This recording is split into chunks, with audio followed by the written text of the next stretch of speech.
It's D-U-E-U till I see you by this point. You're reading my mind. It's time for football.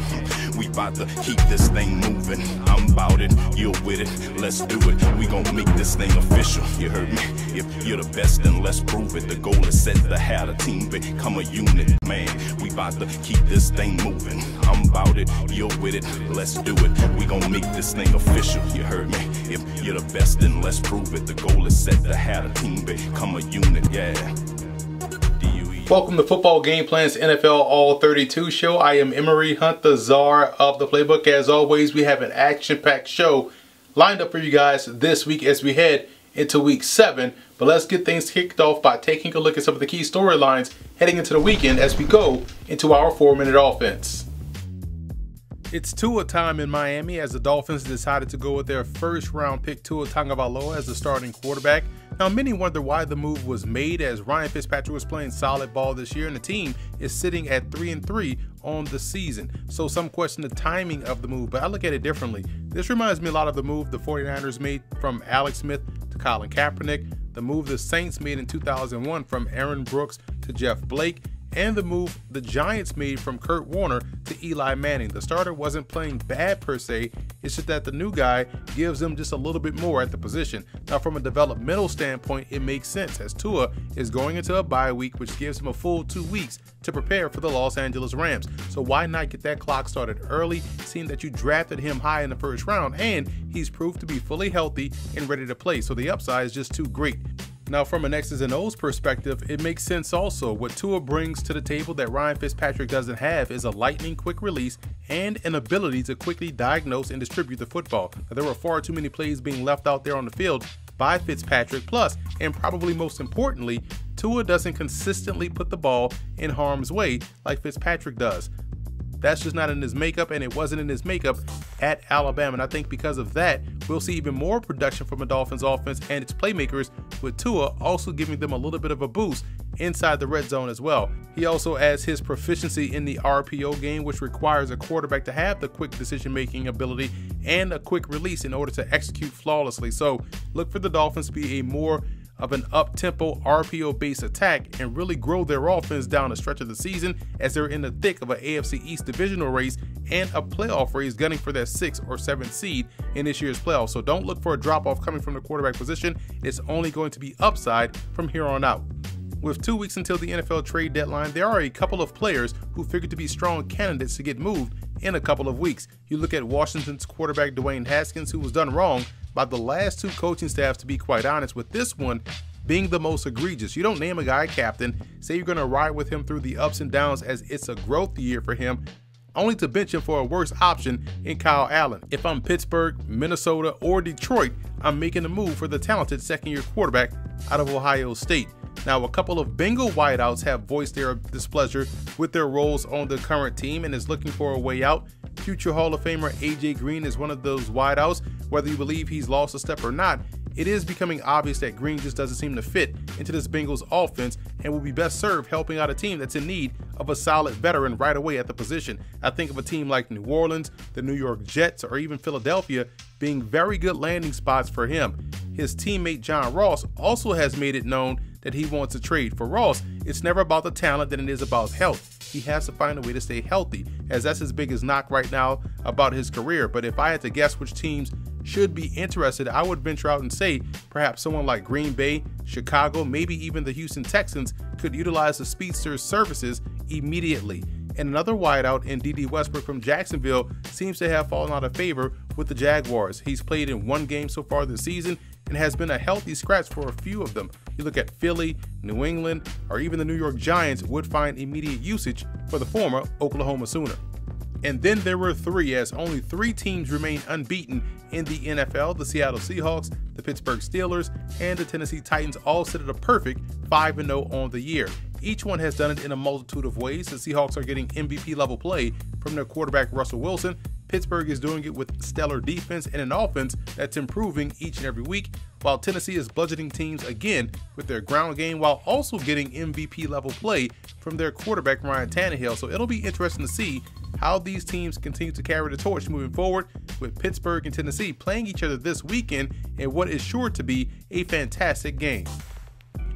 And on the flip side of that coin, there are 9 teams in the NFL that only have 1 win and only 1 winless team, the New York Jets. So it's been weird to see how ineffective a lot of these teams have been so far this season. And I think a lot of it has to do with the pandemic, which disrupted the traditional NFL offseason. Some teams are breaking in new coaches, a ton of new players and schemes, and just didn't have the on-the-field hours necessary to hit the ground running in week 1. Now, it's not an excuse for their play, but it is a reason, one you hope that they're able to solve as we approach the midway point of what has already been a unique season in the National Football League. Now let's preview Thursday night's kickoff between the New York Giants and the Philadelphia Eagles in a key NFC East matchup. The Giants are coming off of their first win of the season, one in which the defense was the main reason why. Defensive touchdowns, turnovers, good defensive efforts have been the constant theme for the Giants so far this season. Now against Philadelphia, they will need their offense to do more than just ride shotgun, as the Eagles are a resilient bunch that forces an opponent to play a full 60-minute game. And when you look at the Eagles in this ball game, offensively they may be a bit banged up in the backfield and along the offensive line, but that's kind of normal for Philadelphia. They still find ways to be productive and have offense. Defensively, I think that's where this game should be won by Philadelphia, because their defense, I believe, will continue to frustrate Daniel Jones, force an early turnover or a late turnover, but you know the turnover will come. I think Philadelphia will get it done. This should be a sloppy, ugly defensive football game, and which will make it a great watch for TV, because I think both teams will go back and forth, but I do like Philadelphia to get the win at home against New York. We'll take a quick commercial break and be back with more Football Game Plan's NFL All 32 show.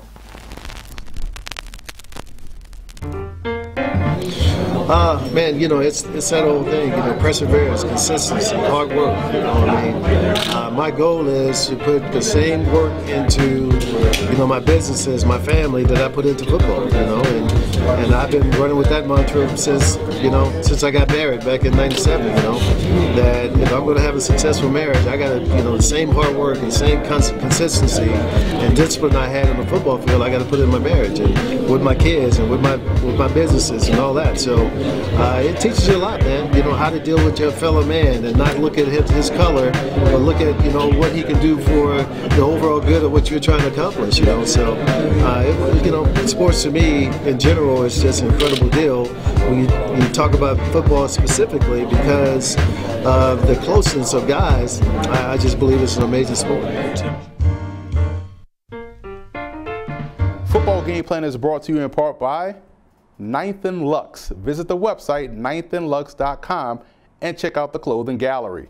Do You Music with featured artist IW and his latest album, Season 2. You can check that out on iTunes as well as doyoumusic.com. Nesby Phipps, art, life, entertainment. NesbyPhipps.com.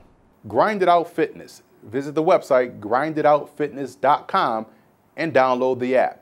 Sure to order your copy of the Go-Go Offense by Coach Brennan Marion on footballgameplan.com/GoGoOffense.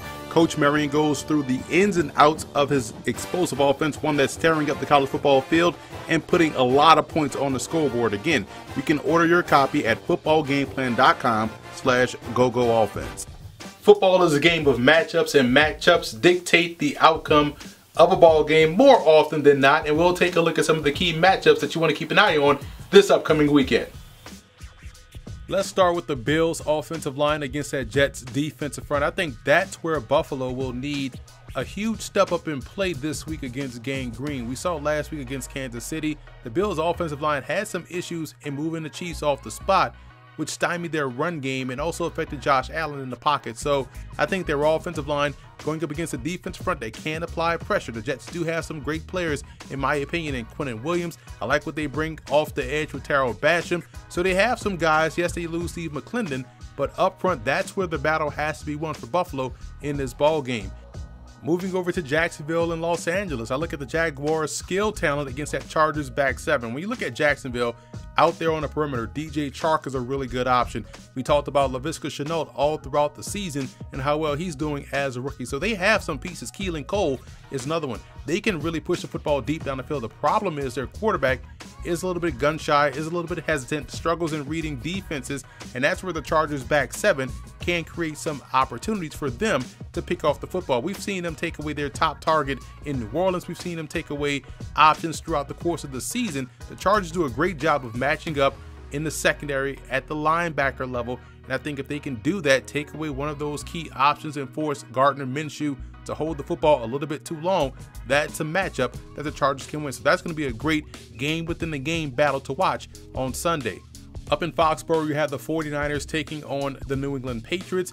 And you look at the matchup between the 49ers linebackers against the ultimate X factor in Cam Newton. What San Francisco has, they have good depth at linebacker. They also have tremendous speed. But when you look at Fred Warner being the key cog on that second level and how he can match wits with Cam Newton, that's going to be must-see TV. Cam Newton gives the Patriots a +1 in the run game.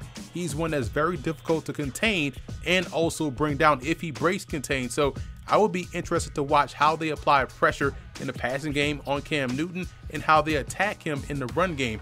And on the flip side, I'm looking at how Cam Newton will attack that second level with his passing. I think how well he does in the intermediate levels of the field could alleviate a lot of the pressure for him to be able to run the football more effectively this week. So again, game within a game matchups you ought to watch for.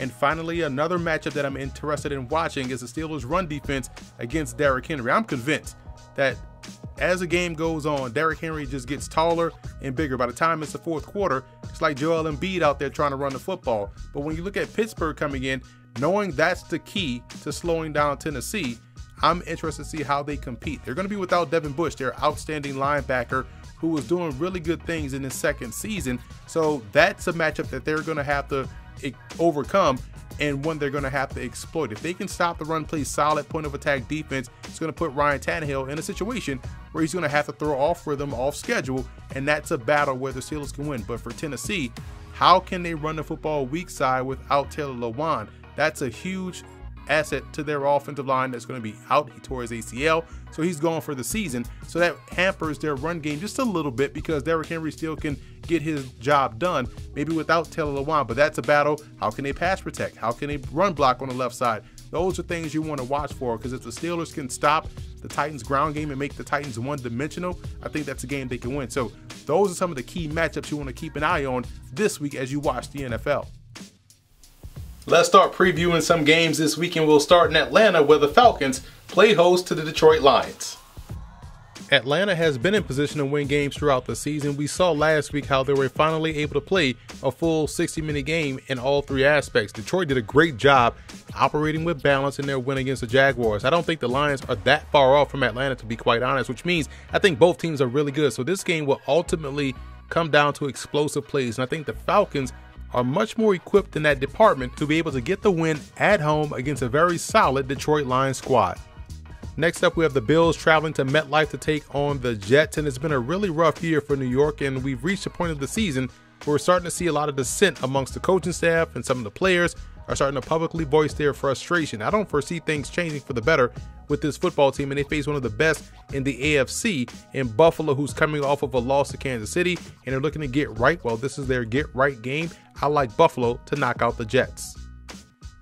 Dallas and Washington meet up in our nation's capital, with the Cowboys coming off of an embarrassing loss to the Arizona Cardinals. In this ball game, you look at Dallas defensively and trying to make sure that Washington football team offense doesn't get its traction, doesn't get going, and they have to find ways to frustrate Kyle Allen in the pocket. Now, Allen will give you an opportunity to either pick off a pass or force a fumble in the pocket. So it's going to be up to the Dallas defensive line to get back there and make things happen. On the offensive side, can Andy Dalton have a much better performance throwing the football? I think his pocket presence is a little bit sketchy, and that's going to be in play when you're facing a defensive front like Washington, who can definitely get after the quarterback. On the back end, I like what I'm seeing from the secondary. I think you're seeing much more improved play from Washington. Offensively, they just don't have the firepower and the offense, I think, to really threaten Dallas, so I'm taking the Cowboys to get a win on the road. It's the Battle of Ohio as the Browns and Bengals meet up for the second time, and Cleveland comes in once again needing to get back to basics, which is running the football, operating off play action, playing solid defense. The Bengals will give them every opportunity to do all of those things, as their run defense is sketchy, their passing game can be inconsistent at best, and also they can affect the pocket by getting after Joe Burrow. So unless the Cincinnati Bengals are able to find ways to get AJ Green involved, to find ways to get John Ross involved, to find ways to slow down the downward pressure they're going to see from the Browns defensive front, I don't see them winning this ball game. I like the Browns. We have a great matchup in NFC South between Carolina and New Orleans. The Panthers really have to tie up loose ends. They're not good enough yet to overcome sloppy play like drop passes, fumbles, interceptions, blown blocking assignments. That can happen against a very solid team in New Orleans. Defensively, it's about rallying up and making a tackle, because Drew Brees doesn't push the football deep down the field. So when you get those opportunities to make plays in space, you have to make them. For the Saints, I think they have to find ways to get Alvin Kamara and that run game rolling. I know what he can do as a receiver, but I'm more interested in what he can do as a runner. When the Saints are good, the run game is popping, and Drew Brees can operate off play action. That is not happening right now. That's where they have to find that success. I do think they can have success against Carolina, so look for a back and forth affair, but in the end, I would side with the better defense, and right now, to me, that's New Orleans. I like the Saints to win this one. Back at it with Seattle traveling out to Arizona to take on the Cardinals, who are coming off of a big win against the Cowboys. Seattle is coming off of a bye week and has done a great job in playing a full 60-minute game, which is why they're 5-0. But defensively, how they play contain versus Kyler Murray will be the key. They can't allow him to extend plays and find those big shots deep down the field.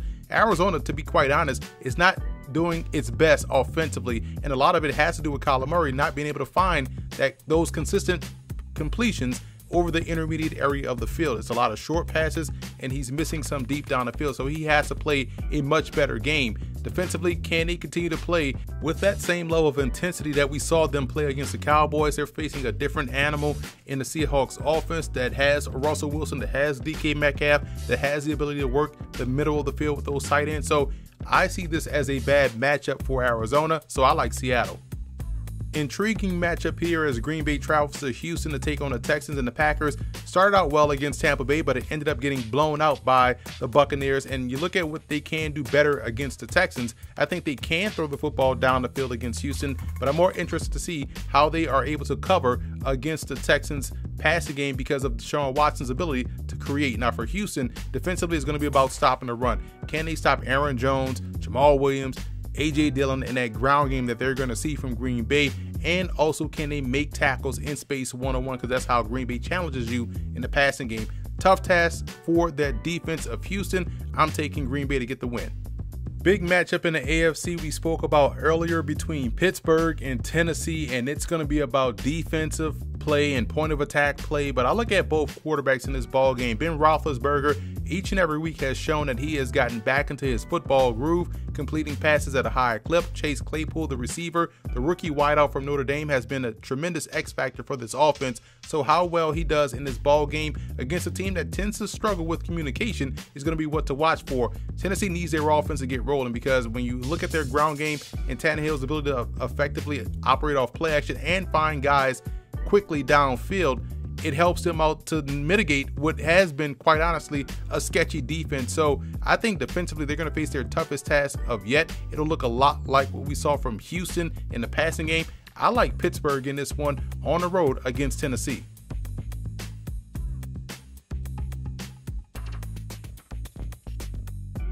Tampa travels to Vegas to take on the Raiders, and we look at Tampa Bay coming off their impressive win against Green Bay. The passing game and their ability to connect with Rob Gronkowski and all those targets, despite the injuries, it shows you that this Bucs team has a lot of depth and they have a lot of talent. Now, on the defensive side of football, they're going to face a tough task, because we know the Raiders can operate touchdown to check down. They have tremendous speed across the board at receiver and also versatility in the backfield. So we're going to see that defense for the Buccaneers be put to the test once again against this Raiders offensive side of the ball. Now defensively, can they get pressure on Tom Brady? Can they stop the run, make that Bucs team one-dimensional? I struggle to see them doing that 2 consecutive games in a row. I do like Tampa to get the win on the road. Kansas City and Denver meet up in 2 hated rivals out there in the AFC West. The Chiefs are coming off of a win against Buffalo, one in which we saw them just lean on that ground game and lean on that Bills defensive front to the tune of over 200+ yards rushing on the ground, with a great effort by Clyde Edwards-Helaire in the backfield. What they can do to attack the Denver Broncos defense is going to be different. They're going to have to go back to what we've known them to do all throughout the year, which is throw the football. I think their passing game at the second and third levels will have to have success. I think how they attack the intermediate levels of the field will be the key for Denver. Drew Lock played better than what the numbers indicate. He still has to clean up the turnovers because you can't have wasted possessions against a team like Kansas City that can turn those into points. So if he can play a clean game, he gives them a shot. They should get a little bit more healthier on the perimeter. Defensively, I don't think they have enough right now to slow down Kansas City, so I'm taking the Chiefs, although Lock will show why he's still the Broncos' future at the position. Jacksonville takes on the Los Angeles Chargers, and the Jaguars really need to get better offensively, i.e. the quarterback position. Gardner Minshew has to play much better football. It's not like they don't have the weapons out there on the perimeter, nor the backfield to where they can at least have some balance on offense, but it all comes down to Minshew not being skittish in the pocket and not locking in on his initial target. The Chargers are coming off a bye week, and again, it's about finishing for Los Angeles. We've seen them be in position to beat Kansas City, to beat a team like New Orleans, to win a game against a team like the Buccaneers, all of which to see it fall apart late in the game. So they have to figure out how to finish. I think defensively, they have the significant edge here against this offense. So look for them to really shut down what Jacksonville wants to do offensively, and look for Herbert to continue to build progress as their starting quarterback and get the win. San Francisco looks to knock off New England as they travel east to Foxborough, and San Francisco's offense got off the mat last week and got themselves a really strong win against the Los Angeles Rams. I thought defensively was the biggest story, how they shut down that passing game of the Rams. So you look at their defense going into a matchup against the multiple offense of New England led by Cam Newton. Can they continue to get off the field on third downs? Can they play great situationally? Because if they can't do that, which is third downs inside the red zone, they could struggle. Offensively for the Panthers, I thought it was just a situation where Newton was trying to get back into the groove after coming off of a game that he missed due to COVID-19. So I think the second game back, we should see this offense get back into the rhythm we saw prior to him missing that Kansas City game. I like them in this matchup against San Francisco. I think we'll see them apply even more pressure on Jimmy Garoppolo than what he saw last weekend. They're a much better, well-coached defensive football team, I believe, because of Bill Belichick, so they'll knock out San Francisco at home. Now it's time for Monday Night Football's preview, and this week we have a great one out west as the Los Angeles Rams play host to the Chicago Bears. You can't knock the Bears' record. It is what it is. They've done a great job in finding ways to win games. That's all coaches ask for, find ways to win games, and they've done it in a multitude of ways. They've beaten teams outright. They've come back from large deficits. They've turned the ball over. Their defense has led the way. Their offense has led the way. They've done great on special teams. So they're going to need all of that against this Rams team that's going to come into this ball game trying to get their offense back on track. But this is a tough matchup for Los Angeles, simply because the Bears defense does a great job in smothering and forcing you to be excellent. So when you're dealing with a quarterback like Jared Goff, tends to lock in on that first target, doesn't have the confidence to go elsewhere with the football on a consistent basis, that's an issue for me, and one of which I think is going to be the reason why the Bears go into LA and steal a win against the Rams at home. I do like Chicago to knock off LA.